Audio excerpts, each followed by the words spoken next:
जब कभी पाकिस्तानियों ने गोरे से हाथ मिलाया तो पाकिस्तान में लाशें गिरी हैं। ये पाकिस्तान की तारीख है और आप पाकिस्तानी, आप बेहतर जानती हैं मुझसे। जो पाकिस्तानी कहते हैं कि 80,000 लोगों का खून हो गया, कत्ल हो गया पाकिस्तान में, 80,000 जानों का हमने नजराना दिया in the war against terror.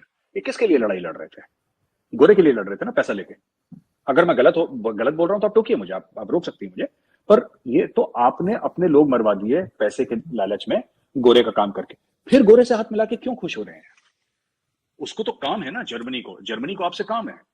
वरना जर्मनी को ये है कि जितने जर्मनी के साथ जिन अफगानों ने काम करा था, जो अभी तालिबान के रजीम के अंडर है, तो जर्मनी के आर्मी ने कुछ प्रॉमिस करी होगी उनको, तो उनको वहां से निकाल के और उनको जर्मनी में सेटल करना है।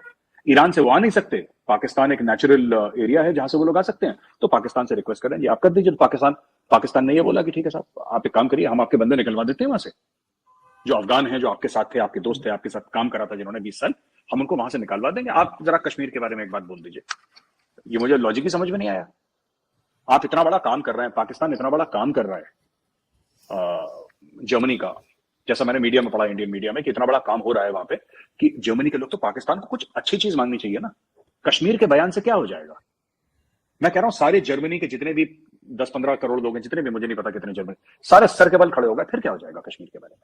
वो गाना गाना शुरू कर दें उर्दू में कि कश्मीर बनेगा पाकिस्तान, कश्मीरियों से नाता क्या, ला इलाहा इल्लल्लाह, डेली कव्वाली गाएं सारे जर्मन। फिर क्या हो जाएगा आरजू जी? इंडिया दे देगा कश्मीर। तो ये देखिए, बात यह ना कि मैं सिर्फ, मुझे इस चीज का बुरा लगता है कि इन लोगों ने जो लूट मचाई, ठीक है, वो आपका पैसा है, आप लोग जाने। मैं वीडियोस देख रहा था पाकिस्तान के ना, फ्लड्स के जो विक्टिम है ये, और ठीक है, पाकिस्तानी फौज को मैं दुश्मन फौज कहता भी हूं और कहता भी चला हूं, दुश्मन फौज रहेगी और उनके लिए हम दुश्मन फौज है, वो कोई दिक्कत नहीं है। लेकिन वो 3 साल की लड़की है ना, जिसने खाना नहीं खाया 2 दिन से, मुझे इस चीज का बुरा लगता है। When you watch such images ना, these are mentally very disturbing. फिर बंदा भूल जाता है कि ये पाकिस्तानी है या हिंदुस्तानी है या अमेरिकन है या अफ्रीकन है या ब्राजीलियन है, मंगोलियन है, ये सब भूल जाता है आदमी। फिर उसको दिखता है यार 3 साल की लड़की है, छोटी सी, जो ठीक से शायद बोल भी ना पाए, जो अपने भाव जो है वो व्यक्त ना कर पाए, अपने दिल की बात है वो भी ना कह पाए ठीक से। बच्चा बहुत छोटा होता है, 3 साल का, 2 साल का बच्चा, वो भी लग रहा है। ये लोग 10-10, 15-15 हजार डॉलर एक रात का जो स्वीट है किसी टॉप 5 स्टार होटल में रह के, मतलब मुझे समझ में नहीं आता। शायद मुझे इसलिए थोड़ी सी वो है मुझे, और मुझे हैरानी नहीं है कि ये लोग ऐसा काम कर रहे हैं, क्योंकि आज से नहीं, ये तो 70-75 साल से काम कर रहे हैं, लूटपाट करते चले आ रहे हैं। लेकिन ये जब मैं देखता हूं कि यार ये बच्चा, किसी बच्चे को भूख लग रही है, वो एक मैं देखता हूं वो वीडियो, कहीं किसी ने भेजा था मुझे पाकिस्तान से, किसी साफी ने भेजा था।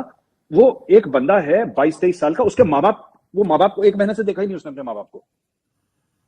वो फोटो दिखा रहा है, ऐसी जो पुराने टाइप की फोटो नहीं होती फ्रेम वाली, वो फोटो दिखा रहा है, ये मेरे माँ बाप है, अगर किसी ने मेरे अम्मी और अब्बू को देखा है तो आप बता देना। ऐसे ऐसे केस हैं। और ये केस भारत में भी हो चुके हैं। जब भारत में बाढ़ आई थी नॉर्थ ईस्ट में, जब बंगाल में एक जमाने में आती थी, अब तो भारत में इतने डैम बन गए हैं कि बाढ़ काफी कंट्रोल कर लिया। आती है इंडिया में भी, बट काफी हद तक कंट्रोल कर ली। साकिब निसार पैसे खा जाता है डैम के। यार ये तो अजीब सी चीज है ना ये, मतलब चीफ जस्टिस ऑफ पाकिस्तान कहता है मैं डैम बनाऊंगा। अरे आपका काम कानून का है, आप डैम कहां से बना रहे हो? उसने डैम के पैसे लिए, डैम के पैसे खा गया, कोई डैम है नहीं।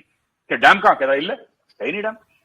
तो ये चीज थोड़ी सी, और जब मैं बच्चों को देखता हूँ, बुजुर्गों को देखता हूँ ना, तब मैं थोड़ा सा डिस्टर्ब हो जाता हूँ कि यार ये लोग कर क्या रहे हैं, ये तो अजीब टाइप की हरकतें हैं इनकी। लेकिन आप जैसे कह रहे हैं कि जर्मनी वाले जो है पाकिस्तान से मदद मांग रहे हैं अफगानिस्तान के लिए, तो अफगानिस्तान के साथ तो वैसे हमारे टर्म्स अब काफी खराब हो चुके हैं। वो तो चाहे वो क्रिकेट मैच हो या कहीं हो, आपस में भी एक दूसरे को मारने खड़े हो जाते हैं। तो वो कैसे कोई काम करने देंगे, कैसे पाकिस्तानियों को आने देंगे? वो पहले वाला माहौल तो नहीं है।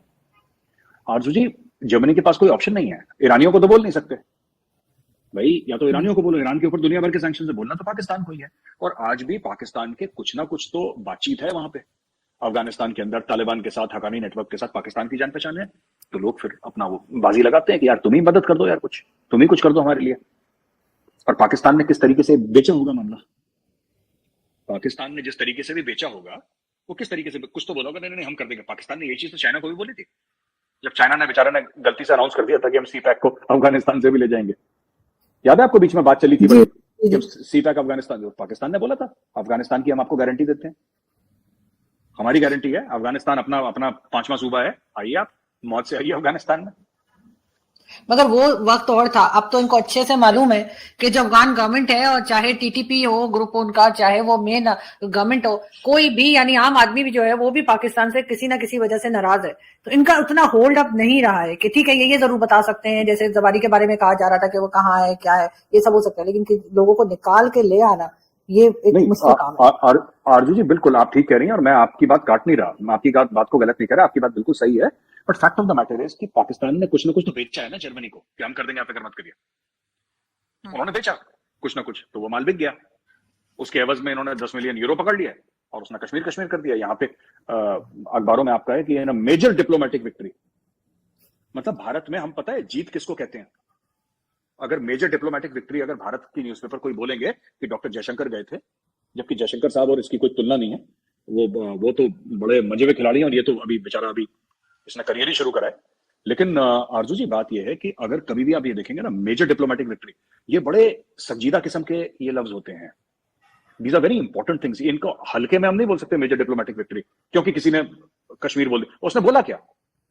उसने यही तो बोला कि कश्मीर जो है, कश्मीर का मसला जो है यूएन रेजोल्यूशन के हिसाब से तय होना चाहिए, यही तो बोला उसने।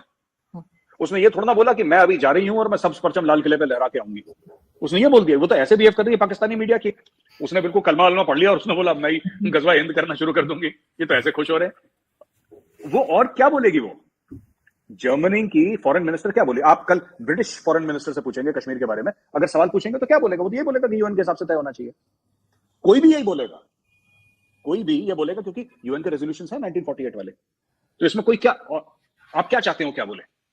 जो था फॉर्मल बयान, जो था सबका स्टेटेड बयान है, वो दे दिया उसने, कहानी खत्म। इसमें इस चीज को इतना बड़ा बना दिया कि जैसे बिलावल ने पता नहीं कौन सा भाला वाला मार दिया कहां पे। तो ये ऐसी बातें करते रहते हैं लोग। साजद, आपने एक आपकी मैं वीडियो देख रही थी, उसमें आपने ये भी बात की कि अब कई जो टेरर ग्रुप है उन्होंने अपने नाम बदल दिए हैं और इस किस्म से वो आ रहे हैं। लेकिन साथ साथ एक चीज और है, आपने कहा कि मैं खुद ये कहती हूँ कि यहाँ पे बहुत से लोगों का माइंडसेट ऐसा कर दिया है जैसे तालिबानी टाइप का। लेकिन फिर भी अगर हमारे यहाँ से एस्टेब्लिशमेंट या बाजवा साहब ये कह रहे हैं कि जी हम जो है वो अमन चाहते हैं, हम चाहते हैं कि वो सारी चीजें छोड़ दी जाए, तो उसमें जादू तो नहीं हो जाएगा ना, कुछ टाइम तो लगेगा। लेकिन क्यों इस किस्म की बात भारत की तरफ से होती है जैसे बिल्कुल भी ट्रस्ट नहीं है, थोड़ी सी भी कोशिश नहीं कर रहे हम लोग, इस किस्म का इंप्रेशन आता है।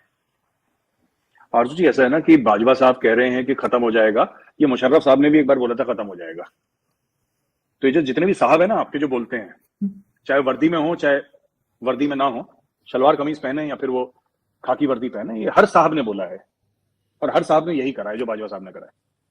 तो हम देखिए, भारत ये कह रहा है कि हमें भरोसा तब होगा जब कश्मीर में अमन हो जाएगा। आज की तारीख में कश्मीर में अमन नहीं है, ठीक है।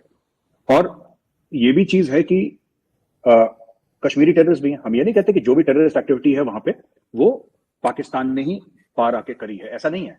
क्योंकि इन्फिल्ट्रेशन ग्रिड इतनी मजबूत है कि अब बहुत कम हो गया इन्फिल्ट्रेशन। एक हमारे टाइम पे तो ऐसी खुले पैदल चल के आते थे, हाईवे में गाड़ी चला के टाइप्स, नॉट हाईवे पर, जंगल वंगल के रास्ते पे। आजकल तो बहुत कम हो गया इन्फिल्ट्रेशन। लेकिन पाकिस्तान ने इंटरनेट का इस्तेमाल करके एक पूरी कौम को कश्मीर में रेडिकलाइज करा है। वही जो अपने यहाँ जिहाद का चूरन खिलाया था वो अपने लोगों को जिहाद का चूरन खिला रहा है। तो यही चीज चल रही है। अब टाइम लगेगा ना इसको जाते जाते, लेकिन जो आप कह रहे हैं टाइम लगेगा आरजू जी, उसमें जाने तो हिंदुस्तानी जा रही है ना। दोस्तों, आपको ये वीडियो कैसा लगा कमेंट में बताना ना भूलिएगा। चैनल को लाइक शेयर और सब्सक्राइब कीजिए और चैनल देखते रहिए पाक मीडिया डिबेट।